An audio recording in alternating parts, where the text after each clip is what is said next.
I won't forget that morning, not if I live to be 100. I counted the men as they marched out of the yard. They'd hardly slept for weeks.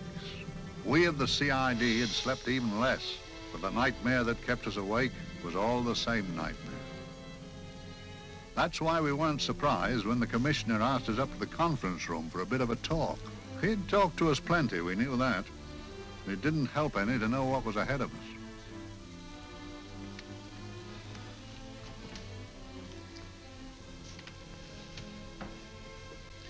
Must we have that window open, Gregson? Oh, shut it if you want to. Chief will be in enough of a temper without having a ruddy blast down the back of his neck.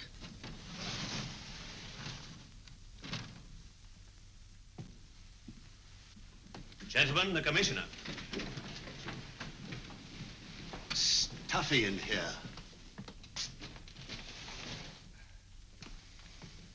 Be seated, won't you?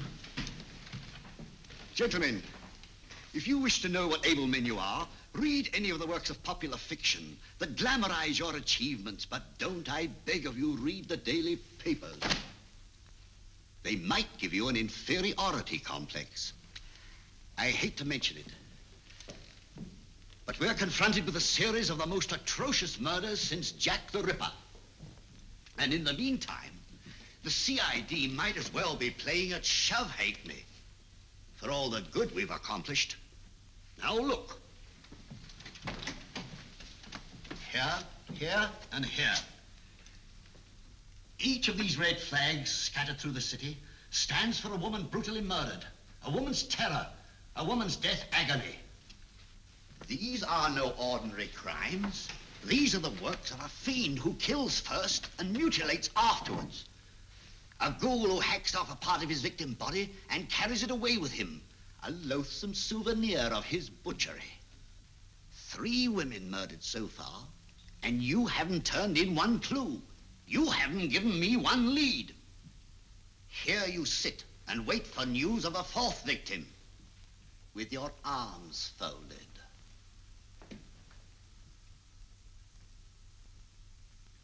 Well, we hadn't long to wait.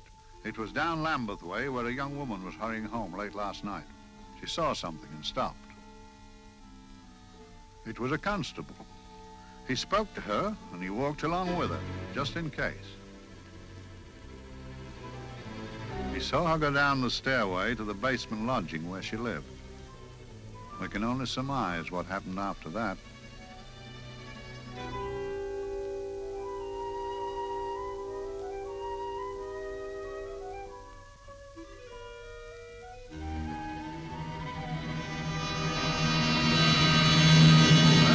My pride in my pocket and went to see the man who'd so often helped out Inspector Lestrade and myself in the past, Mr. Sherlock Holmes.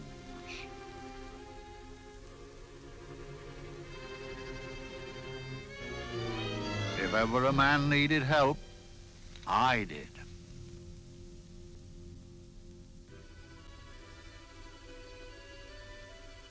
This makes 4, Inspector. 4 defenseless women here in the heart of London. And everyone with the right forefinger hacked off. Not hacked, Inspector Gregson. Cleanly, expertly severed. The work of a skilled surgeon. That's our only clue.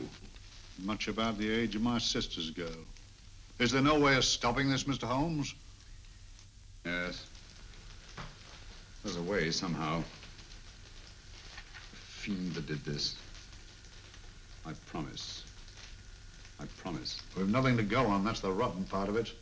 We can't get far without knowing the motive. Well, at least we know what the motives were not. It wasn't robbery, nor passion, thanks be, nor yet vengeance. Because they all came of totally unrelated families. Steady, Inspector, steady. Sorry, Mr. Holmes. I don't turn a hair when it's a bloke that can look after himself. A little slip of a thing like that. Yes, it's horrible. Come on, let's get a drink.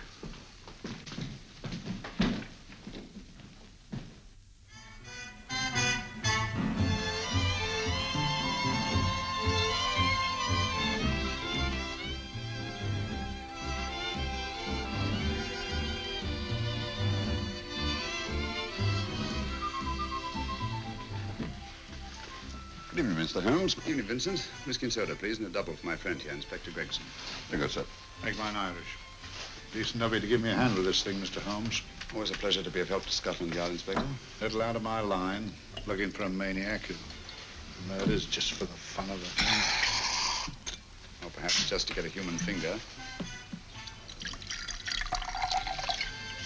In all 4 cases, the murderer risked capture by stopping to secure a finger. Wonder what for? Who knows? He's just a madman.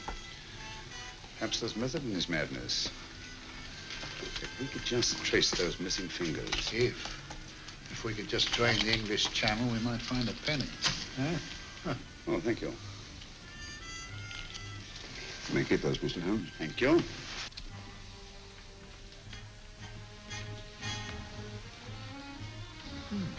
Sir George Fenwick, isn't it? Yes. Is that his daughter with him? Don't be so naive, Inspector. You know everyone, don't you, darling? Well, hardly. A week ago, I didn't know you. A week. How fast it's gone.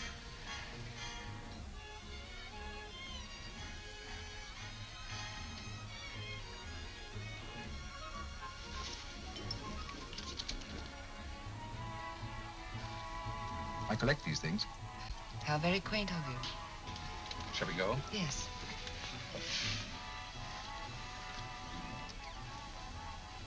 What are you looking at, Mr. Holmes? Looking at a very handsome woman. Not drawn to the purple, but giving an excellent imitation. Would you like to come to my flat for a nightcap? Lovely idea. Yes, isn't it?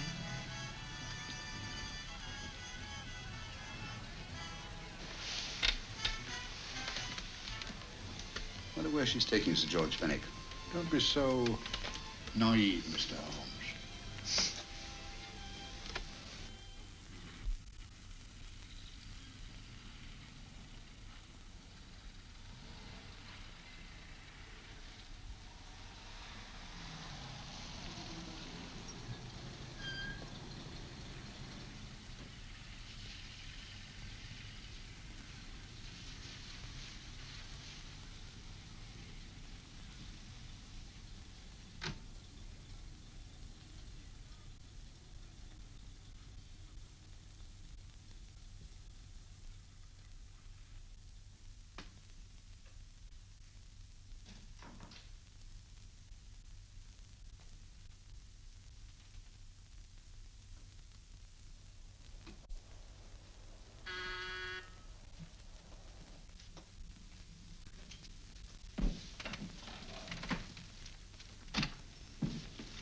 Good evening, Mum. Hello, Grandon. Any messages? No, Mum. Thank you. Drinks, Grandon. One of your nice surprises. Yes, Mum. I say, you don't mean that, Grandon's a marvel, aren't you, Grandon? Yes, Mum. You wouldn't believe the things she can do. Ah, charming place. Delightful. Really? Do you think so? I'm so glad. Do sit down. Do you mind? Do I mind? What a question. I don't mind anything, really. Except not being with you. Now, you really don't want me to believe that, do you? Not too seriously. Good. We're both quite grown up, aren't we? Quite.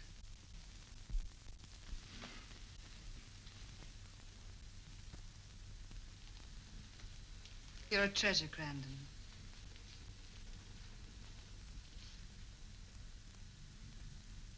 And lower the lights a little as you leave.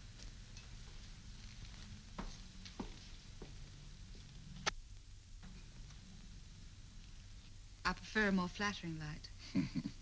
In any light, you'd be... Would I? And don't you know it? Perhaps I do.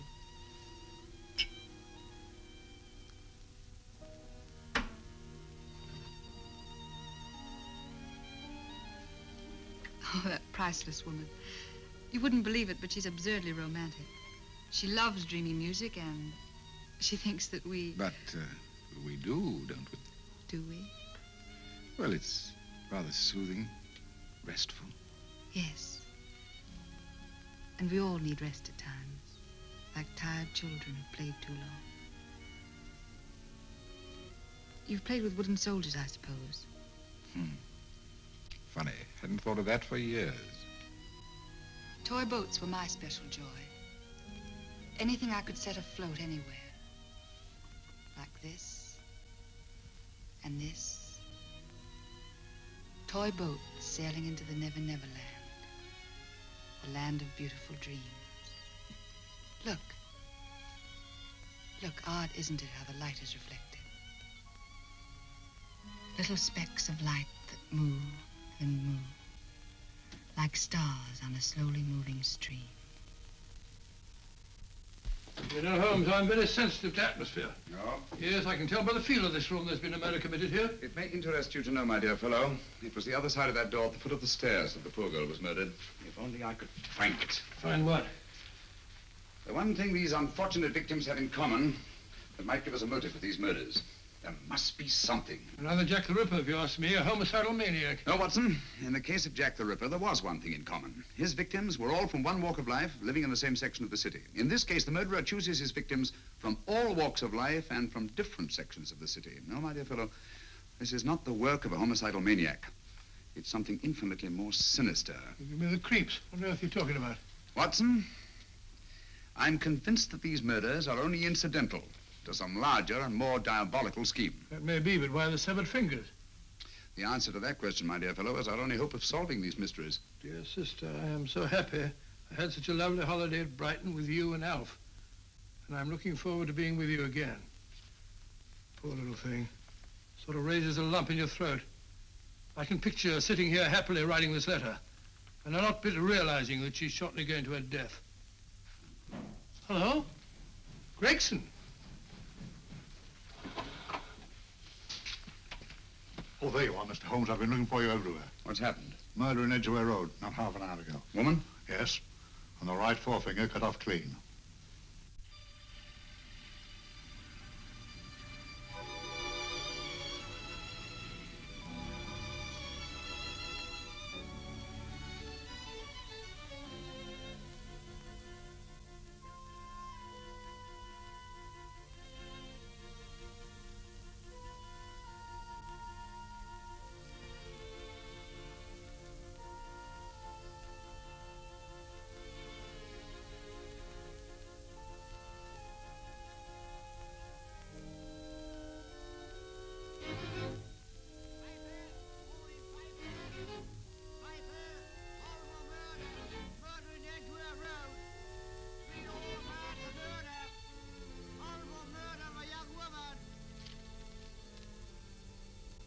Piper! Horrible murder, Piper! All about the murder! Morning, Piper! All about the murder! Piper! Horrible murder! Another young woman found murdered, Piper, sir! Horrible murder, Piper! Piper! Read all about it! Get your Piper! Murder in Edgware Road! Horrible finger murder. Shocking murder. Murder in Edgware Road. Horrible murder of a young woman. Read all about the murder.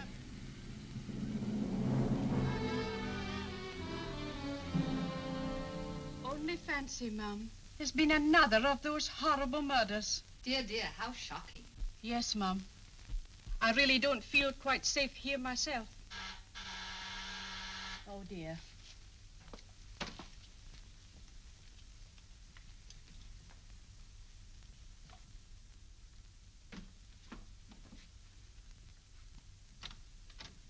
Why, Sir George! I must see Miss Marlowe at once. I don't know if she... I must see her. Where is she? Lydia. Why, Sir George, what is it? What happened? I don't know. You'll have to help me. You've got to help me. But I don't understand. Listen, I woke up a few minutes ago in a cheap boarding house off Edgware Road. I don't know how I came there. I don't know when. The last thing I remember is being here with you. Calm yourself, Sir George. When did I leave here? Well, it was about It was 10:45, Mum. Precisely. You seemed, forgive me, just a little distressed. Detached, not interested. I thought I'd said something to offend you. I don't remember.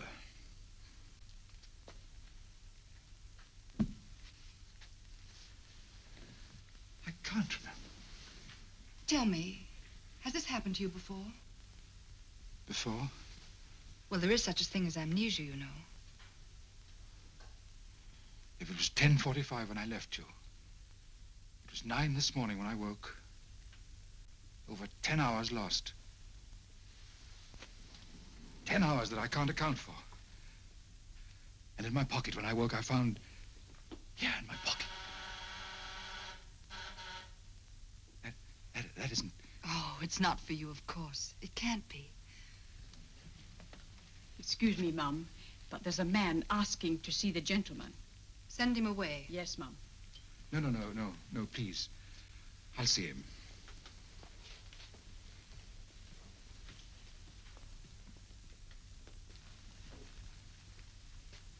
Well? Delightful room. Not much like the place you woke up in this morning. You followed me here? Yes. Are you a detective? Oh, no. Quite the contrary. Don't be afraid, Sir George. You know my name? Oh, yes. A very old and highly honored name. And being the bearer of such a name, and also a very wealthy man, I thought you might care to possess yourself of this trifle. Rather than let it fall into the hands of the police. It is yours, if I'm not mistaken. The initials, GF. Where did you get this? It came out of your pocket. I saw it fall, but you never noticed. You were very busy, bending over something with a knife. Then you put something in your pocket.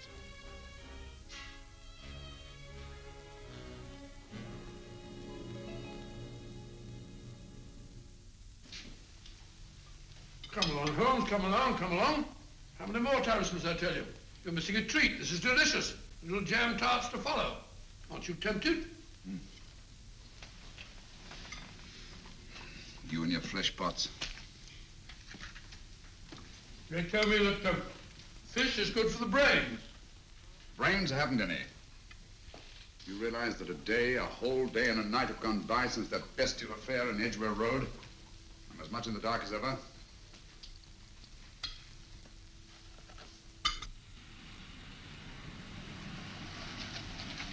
Hello, here comes a client, unless I'm very much mistaken.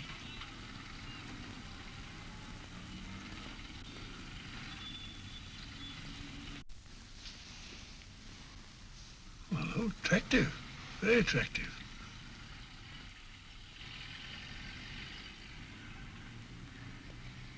Obviously, she left home under the stress of some very great emotion. How do you know that? She isn't wearing any gloves. A startling omission in a young lady of fashion.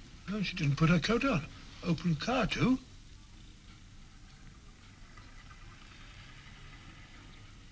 Furthermore, there's something in that bag she wants to show me. What makes you say that? The bag doesn't match her dress, indicating it was picked for size rather than style, to accommodate some bulky object. You amaze me, Holmes. What do you mention, my dear fellow?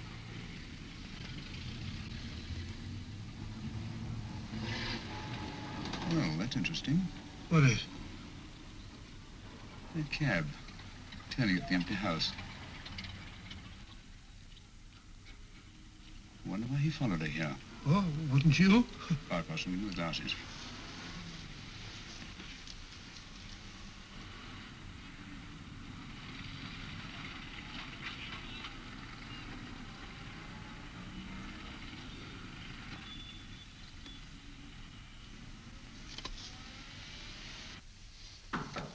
Well, we shall soon know.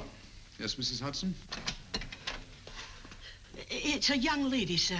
Most urgent. Ask her to come in. Go right in, miss. Mr. Holmes? Yes, this is my friend, Dr. Watson. How do you do? How do you do? Mr. Holmes, you must excuse me, please. Yes, well, won't you sit down? Come along. May I? It's quite all right. Thank you.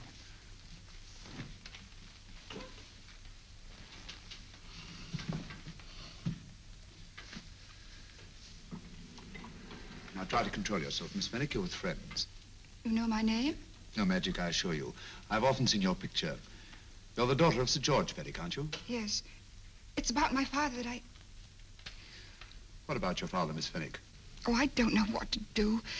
He's always been the nicest, dearest person.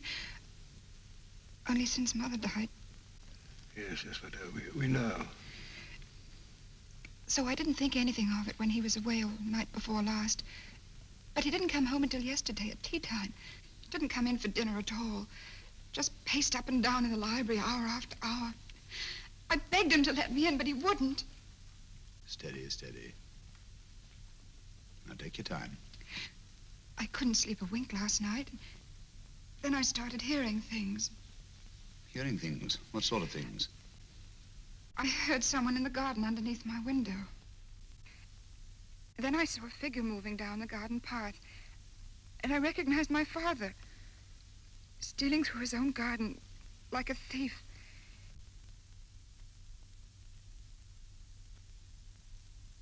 He had a spade in his hand, and he stopped by the greenhouse where he started to dig.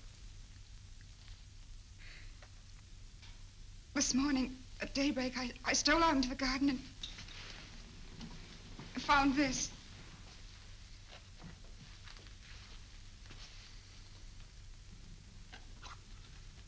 A finger. A human finger.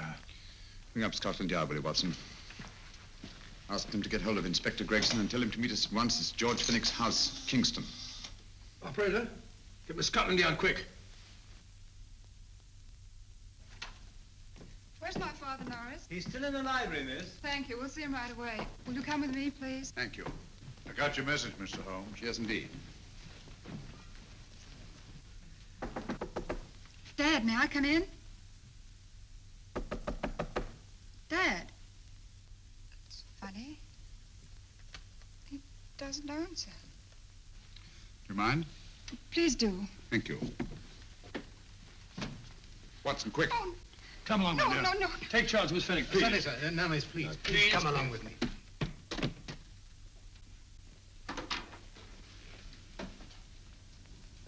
Dead? Yes. What do you make of it, Doctor? Shot in the back between the second and third ribs. The bullet undoubtedly had penetrated the heart. Look at the powder marks on his coat. I was afraid of this. What do you mean? Don't you remember the man in the cab who followed Miss Fenwick to Baker Street? Well, you don't think he had anything to do with it, do I you? think it's reasonable to assume that he tipped off someone that I'd been sent for. Sir George has obviously been murdered to keep him from telling me what he knew. What was the weapon used? Small caliber revolver, point blank range by the look of the wound. The murderer came in through those French windows. The mud from the garden he brought in his boots. Sir George must have surprised the intruder.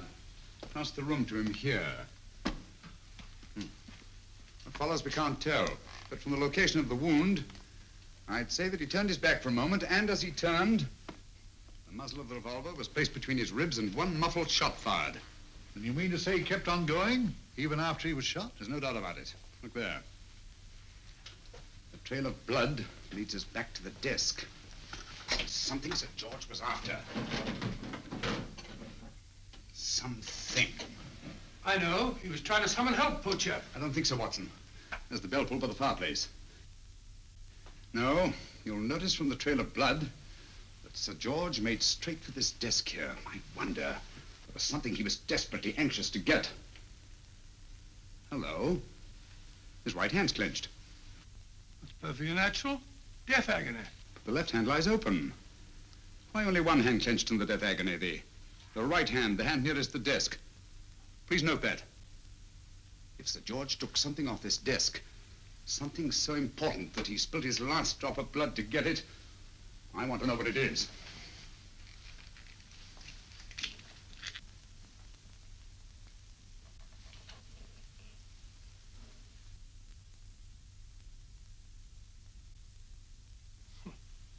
nothing but an ordinary match folder. Where does that lead us? I imagine to something very important, Gregson. This match folder's from Pembroke House. Why shouldn't it be? He was there, you know. We saw him yesterday. Yes, but the effort he made after he was shot to get hold of this match folder. It's just possible he wanted someone to remember Pembroke House. He may have wished to recall it to someone who saw him there. Someone who, like ourselves, saw him with a woman.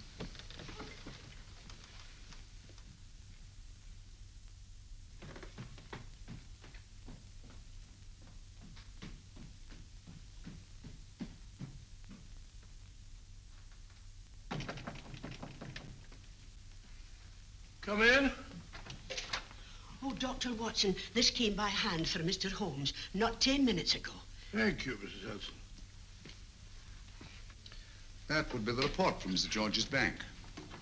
Report from Sir George? Oh, really? Don't you remember his daughter told us that he'd just closed his account? Had it looked into at once.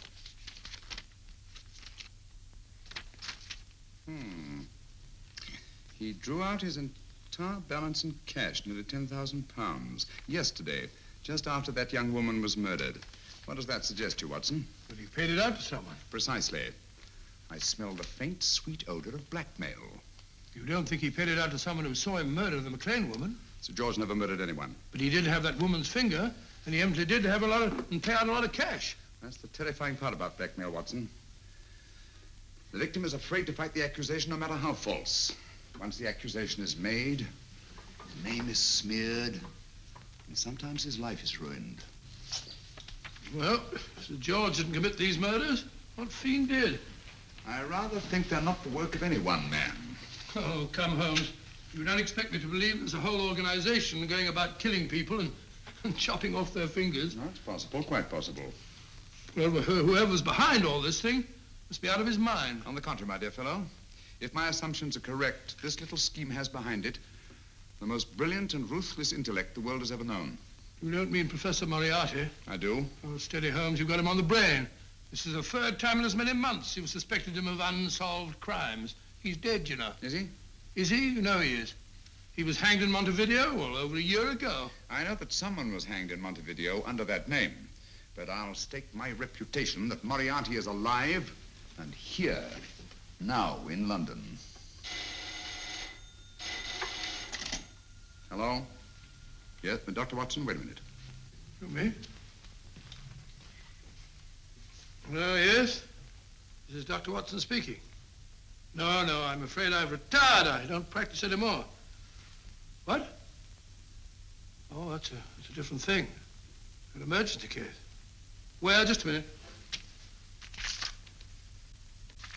Yes? Yes, well, see, she's not moved. Remember that? Don't touch her till I get there.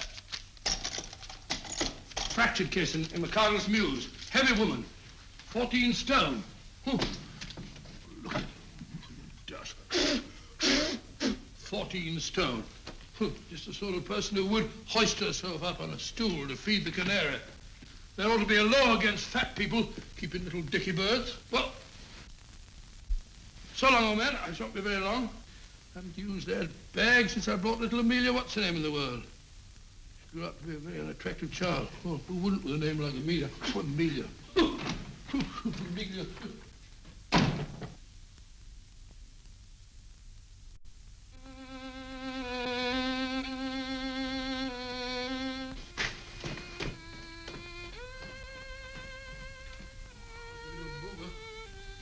People are so stupid about accidents.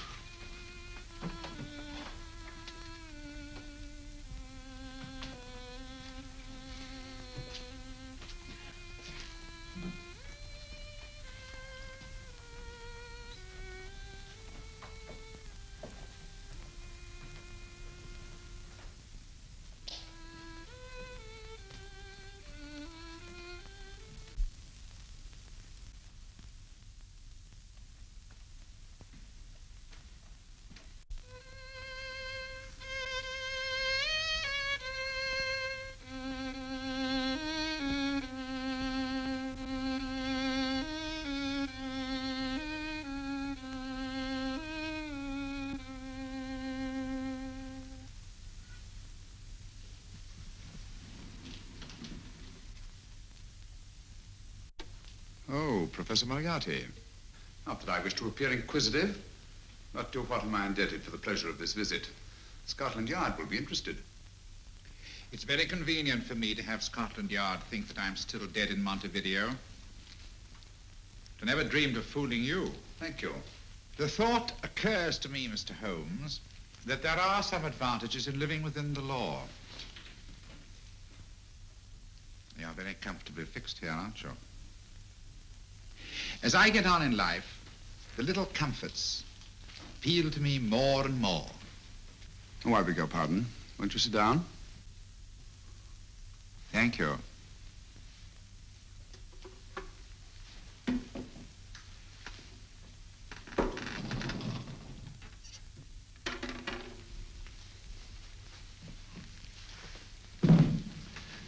And now, Professor Moriarty, what can I do for you? Everything that I have to say to you has already crossed your mind. And my answer has no doubt crossed yours. That's final? What do you think? I shall not rest until you are hanged for the finger murders. You've no proof, you know. No, not a shred. But I have you. I could turn you over to the police here and now. You could. But if you did, you'd never see Dr. Watson again. Oh, the telephone call. Quite. I rather assumed you had taken some such precaution. Or I should have snatched up a revolver and indulged in a fit of heroics when you came in. Very smart, aren't you? Not smart enough. Or I should have anticipated you. But if any harm comes to Dr. Watson, I shall seek you out. I shall not rest until I find you, and when I do... No harm will come to Dr. Watson this time. But I can't answer for the future. Mr. Holmes, I should strongly advise you to drop this case. Don't be silly. Think it over. We've had many encounters in the past. You hope to place me on the gallows. I tell you I shall never stand upon the gallows. But if you are instrumental in any way in bringing about my destruction, you will not be alive to enjoy your satisfaction. And we shall walk together through the gates of eternity, hand in hand. What a charming picture that would make. Yes, wouldn't it? You know, I really think it might be worth it.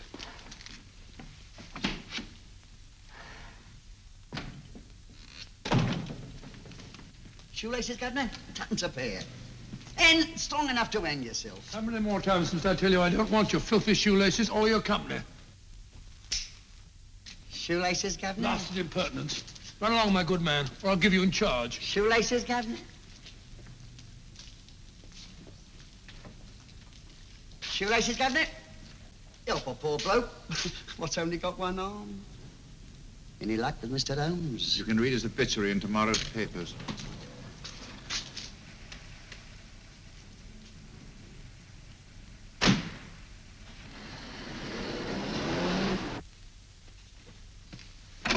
Oh, there you are, Watson. Come in. I was, just going out to look for you. Look for me what for? Suppose you don't think I know my way about. Well, you're right, I don't. Blast all practical jokers anyhow. Know where I've been?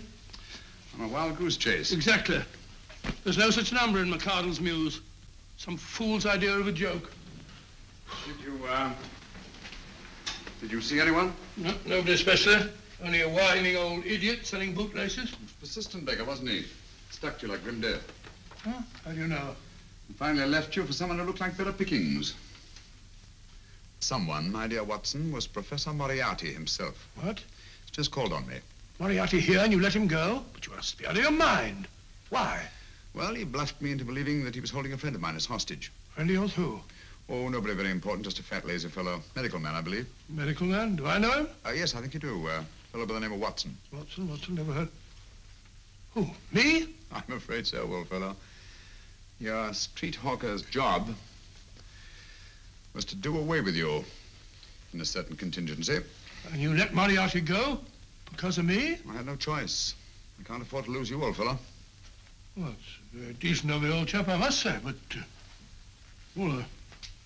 I wish you'd nabbed him. We shall, never fear. I know the motive for the finger murders. All I have to find out now is the method used with the blackmail victims. Method? Yes. How does Moriarty get them to the scene of the crime? How does he plant those severed fingers on them? And how does he scare them into believing that they may have committed those atrocious murders themselves? Curious.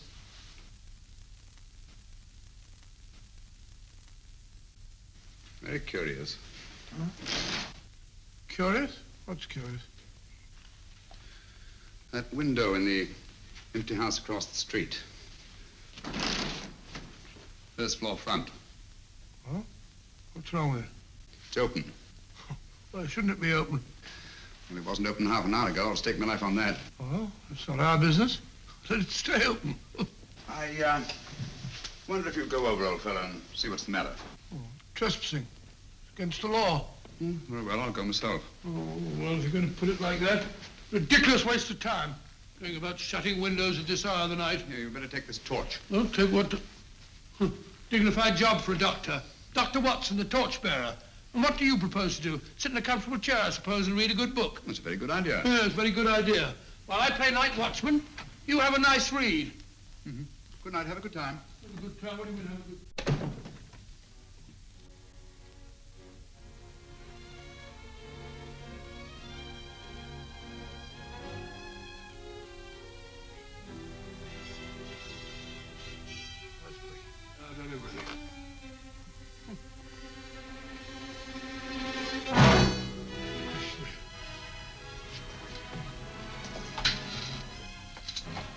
What is for?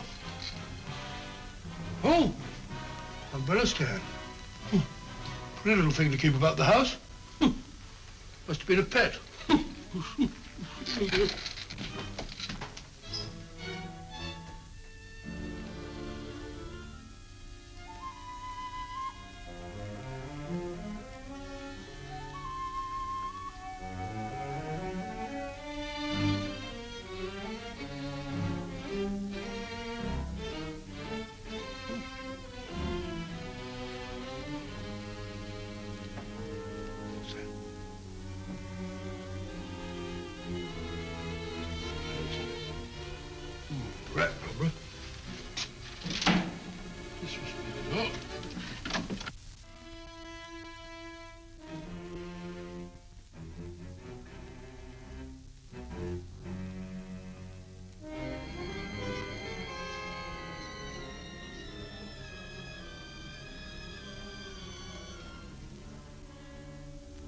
He sits comfortably reading a book.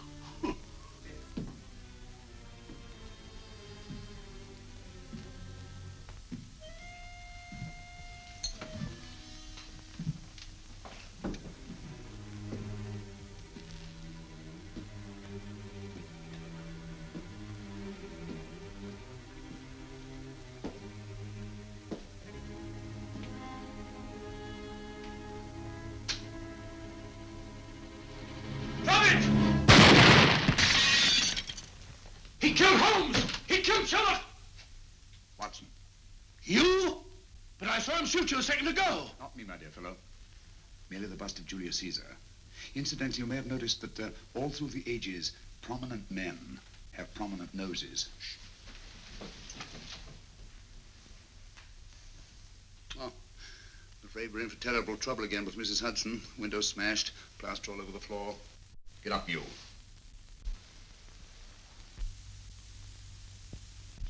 Corporal Williams, Middlesex Regiment. Discharged from the army as physically unfit. Papers seem in order.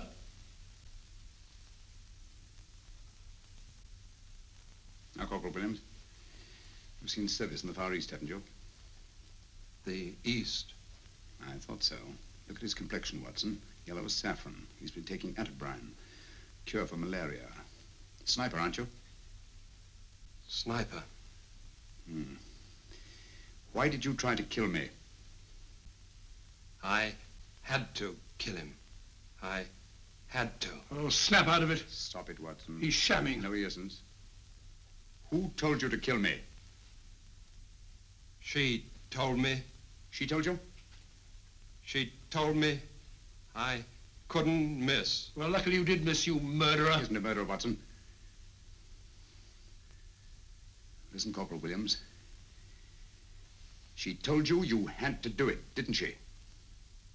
I had to do it. I've got it, Watson, I've got it. Got what? The method used in the finger murders. Well, what is it? Hypnotism, my dear fellow, hypnotism. And it wasn't against his nature, that's the devilish part of it. They picked a man for their purpose whose job was sniping. Who are they? Professor Moriarty and his finger murderers. Williams spoke of a woman. I think you'll find that she asked him home tonight for a drink. Nice quiet rooms, soft lights, music. You got it all pat, Mr. Holmes. What's the lady look like? Oh, up 30, nice figure, blonde, lustrous eyes. Oh, really? Got a phone number? Oh, so? Williams will give us her address. Look after him, Gregson. Don't let anyone come near him. He's our key witness in the finger murders. Well, I hope you're guessing right, Mr. Holmes. Get up, Williams. Now, go with Inspector Gregson anywhere he tells you. Come on. Yeah. Ring me as soon as he comes to himself, will you? I will. Good night, gentlemen. Good night. Well, if you believe that fellow Williams was hypnotized, I suppose you think Sir George Fenwick was hypnotized too. Yes, I'm quite sure of it. Have a cup of tea? Thanks, old boy. Nothing to eat. Well, why didn't these people make Sir George do the murder himself? Because they didn't want to get him hanged. They wanted to blackmail him. Well, who do you think the actual murderer is? One of Moriarty's gang. A diabolically simple technique. Kill a woman. Yes, but why cut off the fingers? My dear fellow, don't you understand? The severed finger is what links the blackmail victim to the murder. He wakes, finds the grisly thing in his pocket. He doesn't know how it got there. He's no idea that he's been hypnotized. For all he knows, he may have committed the atrocious crime during some dreadful lapse of sanity. In that state, when he's utterly demoralized, the blackmailers take over. Is that it? Undoubtedly. You see, they swear that they saw him commit the murder. And being human, the victim will pay anything rather than stand trial on a charge that will make his very name loathsome. Oh, it all fits in if you believe in hypnotism. The only possible explanation. You think the hypnotist is that woman with the blonde hair and the lustrous eyes, the woman you invented? I didn't invent her. I saw her. What on earth are you talking about? That woman, my dear Watson, was with Sir George when he left Pembroke House. I saw her there. I shall see her again, and Williams will lead me to her. That's why it's so important to keep him safe. He will identify her.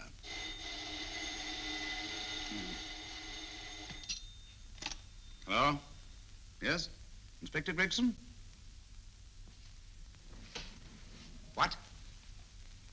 I'll get every constable in the district. Yes, I'll be over at once. What's happened, Holmes? Williams is missing. Great Scott! Come on.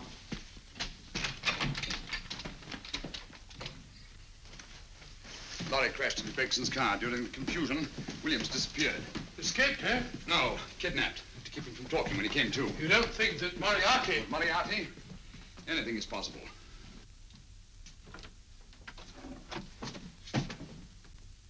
Williams! Dead. You see, anything is possible.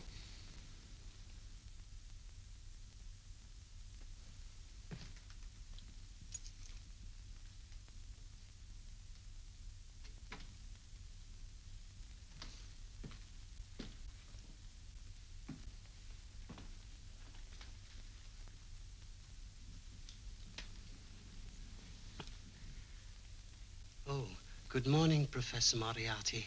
You startled me. I'm dressing another dolly, a dear little nurse. Is there anything wrong with your finger? Just a splinter. Nasty things, splinters. Most trying. One can't be too careful, but I'll get it out for you. I have the very instrument to help you. Sharp enough to split a hair. Put those tools away until they're needed. But they're not tools, sir. They're instruments. Put them away. Is Lydia in? Yes. But really, you should let me. Get dressed. Holmes and Watson just left Baker Street for the Mesmer Club. Mesmer Club? The meeting place of all the top hypnotists in London. Do you suppose that Mr. Holmes is onto our method? If he suspects, it's merely a suspicion. It's our business to see that it ends there. I hope you're right. Williams passed away before he could talk, remember? What do you want me to do? Go to the Mesmer Club, meet Holmes, and induce him to come back here. Isn't that a bit dangerous? Every meeting with Sherlock Holmes is potentially dangerous. However, you say he didn't see your face at Pembroke House. And how would you suggest I get Mr. Holmes to accompany me here? Kidnap him? Oh, no. Holmes has one weakness, his insatiable curiosity. If you can arouse that, you can lead him anywhere. It's up to you to take advantage of any opportunity that may arise. This way, please, gentlemen. I'll tell Dr. Onslow that you're here. Thank you. So this is the Mesmer Club. If you ask me, hypnotism is a lot of mumbo-jumbo. Oh, come now, Watson. As a medical man, you must admit that hypnotism has its place in modern science. That may be, but 90% of hypnotists are crooks of the worst kind. Nothing more than a lot of charlatans exploiting weak-willed morons. Ah, Dr. Onslow, I believe. Happy to meet you, Mr. Holmes. Your brother Mycroft suggested I might be of help to you. He's a valued member of our little group of charlatans and crooks. Oh, beg your pardon, sir. I didn't know you were listening. Behind the curtain. My friend, Dr. Watson. Oh, delighted. Oh, did you? I wonder now. You see, we're in the midst of a little experimental session at this very moment. If you'd care to join us. Oh, certainly, certainly. That'd be very instructive. Oh, well, will you follow me? Thank you. Why should I know somewhere behind the blasted curtain? In treating his patients. But today, the therapeutic value of hypnotism, as we now call it, is conceded by innumerable physicians. Especially is it of value in surgical cases where the administration of local or of general anesthetic is inadvisable. Inadvisable poppycock. Oh, sorry. For the sake of latecomers, I may say that I have placed this subject under profound hypnosis. In this condition, he can feel no pain, even under applications which normally would be excruciating. Excruciating? You excuse me, please. Carter, you are having a peaceful sleep. You feel nothing. Your arms and your hands are without sensation. Mowbray, the long needle.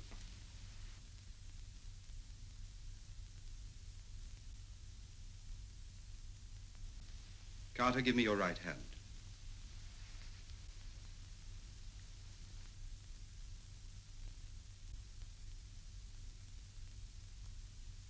As you observe, the needle has been thrust completely through the subject's hand.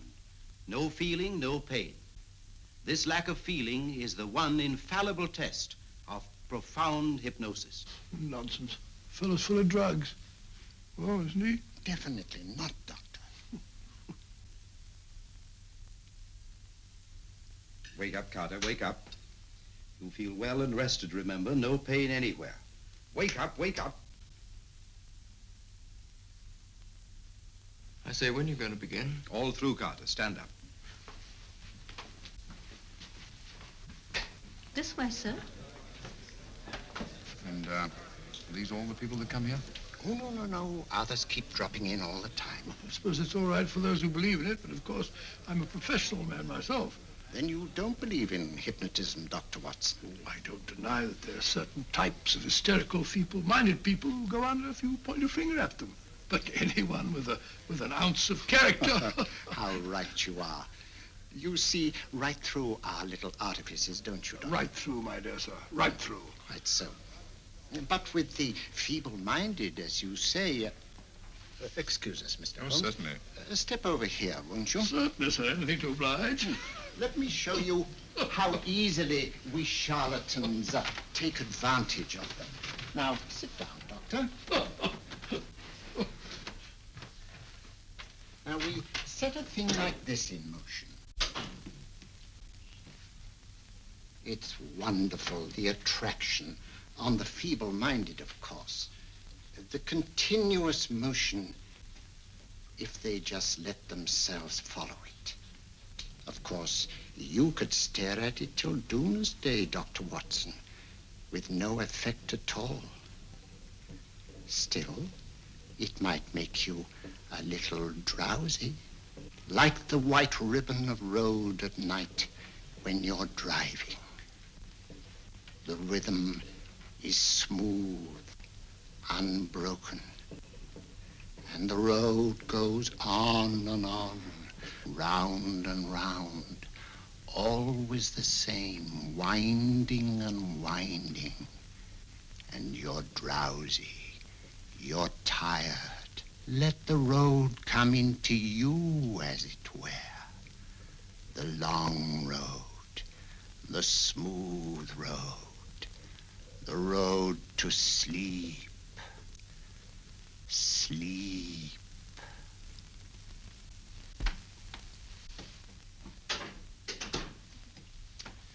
Open your eyes. Stand up. Turn around. And now, Dr. Watson, you're on a holiday in Scotland. The country is amazingly beautiful. We're coming to a stream. It isn't deep. Better take your shoes and socks off.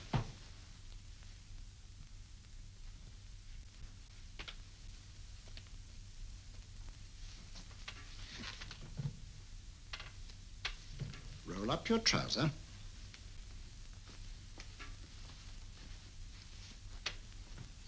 That will do. The other leg is waterproof. Turn around. Mind the pebbles.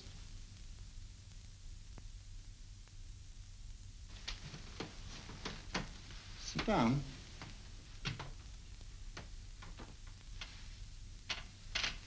Wake up now.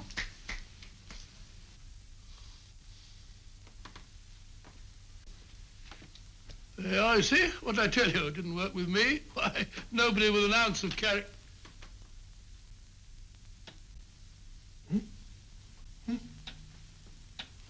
I think you'll need these.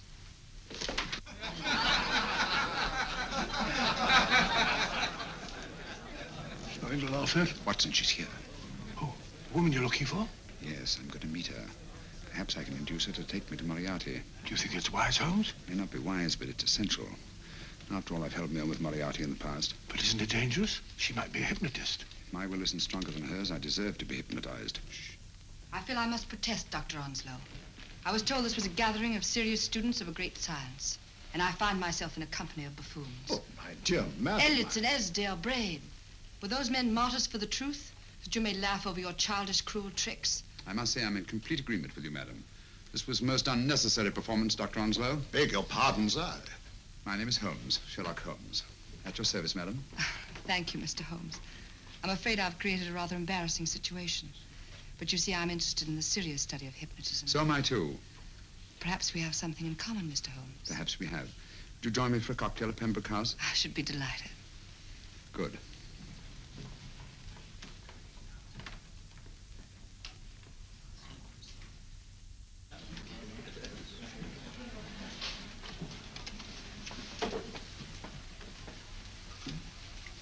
Thank you. I didn't know there was such a pleasant place in London. It was so nice of you to suggest our coming here. I thought a little pick-me-up would do us good. You mean you thought I looked... I like the way you look. Thank you. I suppose I did lose my head a little at the Mesmer Club. But you see, hypnotism is almost a religion with me. I know so well what it can do to help, heal. And I can't bear to see it used for trivial purposes. I know very little about it. That's why I went to the Mesmer Club. You see, I'm rather puzzled just now with the case that I'm working on. How fascinating. Tell me about it. It's the murder of Sir George Fenwick. Fenwick? Who's he? Quite a well-known figure. Odd now I come to think of it. The last time I saw Sir George was here at Pembroke House. Strange. Yes, isn't it? He was sitting, I believe he was sitting at this very table. Cigarette? Thanks. Do go on. There was a charming lady with him. He was lighting a cigarette.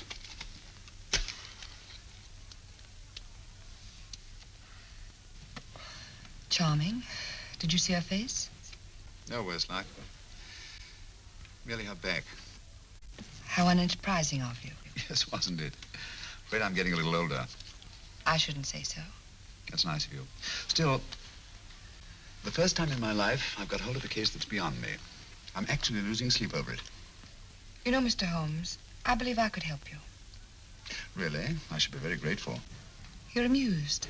Oh, merely skeptical. How would you go about it? I've used hypnotism more than once in healing.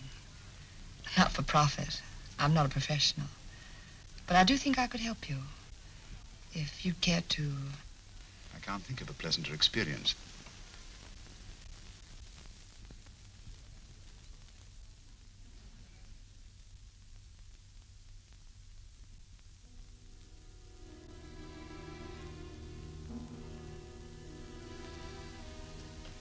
Low lights, music, is that all there is to it? You must relax, Mr. Holmes. I'm afraid you're a rather difficult subject. So I thought perhaps a little help. Materia medica might be advisable. Drugs?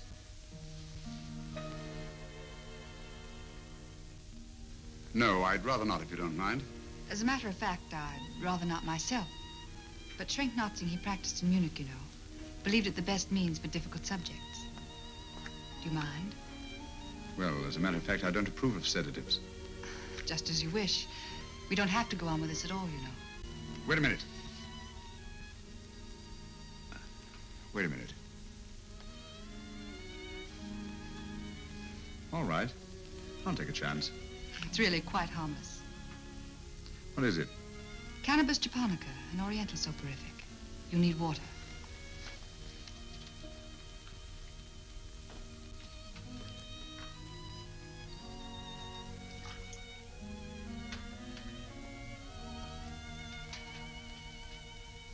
Thank you. Now sit down, Mr.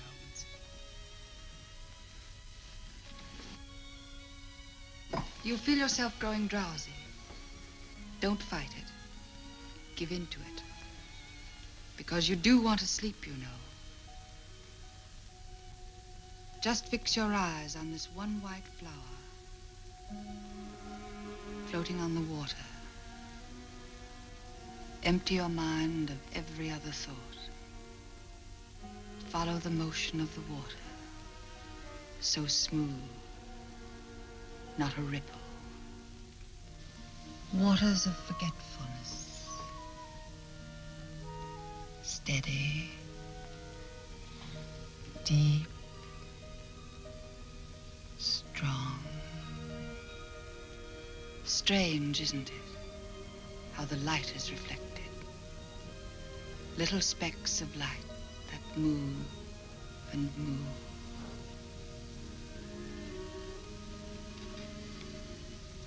It's restful here. It's peaceful. It's friendly. And you're very close to finding what you're looking for. You'll find them soon now. The guilty ones.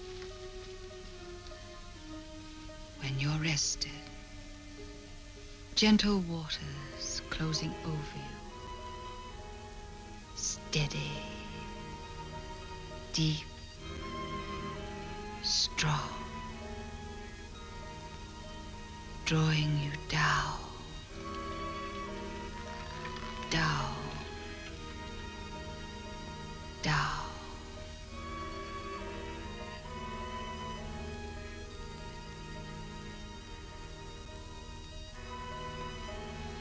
Sleep. Sleep. Sleep.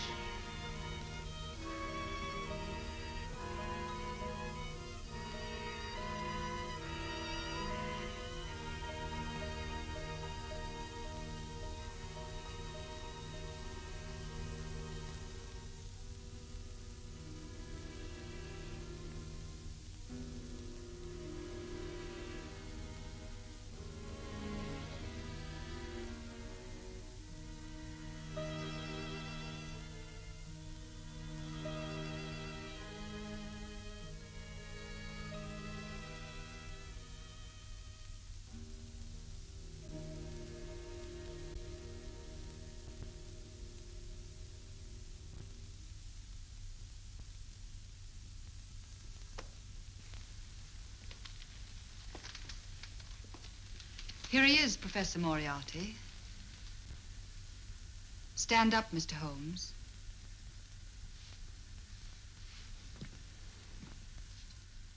Open your eyes. Face this way. Are you satisfied? We are dealing with a clever man. He may be shamming. There's just one infallible test for profound hypnosis. You ready, Dr. Simnel?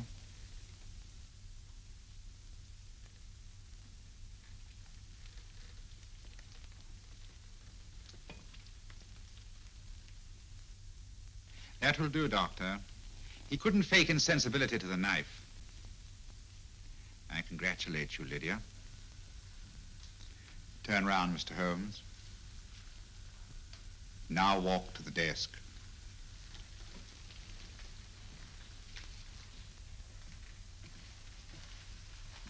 Sit down. Take that pen and write what I tell you to write.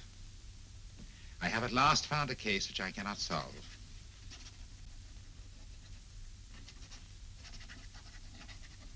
I have outlived my usefulness.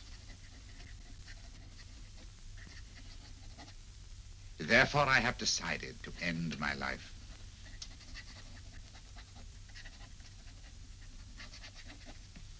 Sign your name. Now blot it.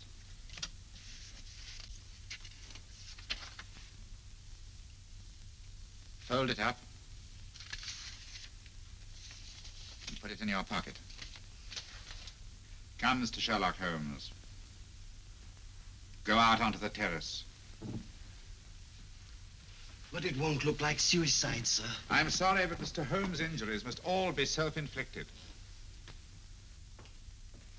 Let's walk a little, Mr. Holmes. It's so pleasant here in the garden. Just step up here onto the terrace. It's a nice, broad terrace. Now turn to the left and walk slowly to the end of the terrace.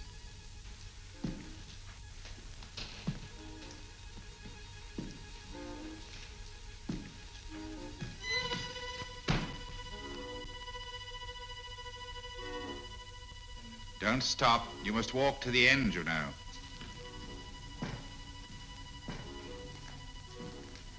The end leads to an open doorway. You can pass through it in perfect safety. In the room beyond the doorway, you'll find what you've been looking for. Must you drag this on? This is the moment I've been anticipating for a long time, my dear. Go on, Mr. Holmes.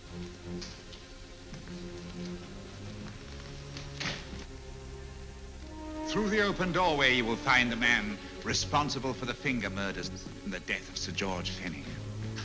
Professor Moriarty. Holmes! Stand still. What a beautiful view, Watson. I'm quite enjoying it. No, you're not. You're hypnotized. You're under a spell. Stand still. Don't move. Steady, Holmes. Steady does it. Stand perfectly still where you are. Nonsense, Watson. You don't know what you're doing. Of course I know what I'm doing. You mean you're not hypnotized? Certainly not. Then get off the wall, you idiot. Oh, look out! Holmes! Dear fellow. What were you doing up there? Holding the fort until you arrived. What kept you? Well, I ran into a spot of trouble on my way to Scotland Yard. I was arrested for exceeding the speed limit. Your luck seems to hold, Mr. Holmes. I'd hardly call it luck, Professor. You see, I substituted a drug of my own for the one that this dear lady pressed on me. You are clever, aren't you? A drug that, although it leaves the subject conscious, renders him quite insensitive to pain. That accounted for my lack of reaction to Dr. Simnel's knife. Well, Gregson, quite an impressive haul. Even Inspector Lestrade himself couldn't have done any better. Thanks, Mr. Holmes. Take him away. All right, put her in the van. I was right, Mr. Holmes. You are a difficult subject. Thank you. And now, Professor, our score is settled. Au revoir until I see you on the gallows. The rope has not been made that'll go around my neck. Come on.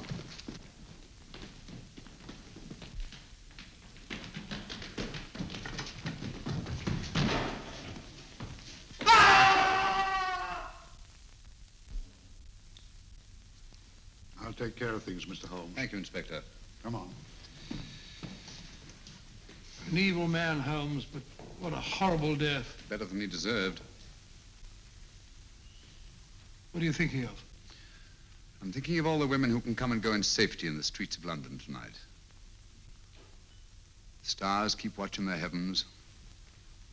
And in our own little way, we too, old friend, are privileged to watch over our city.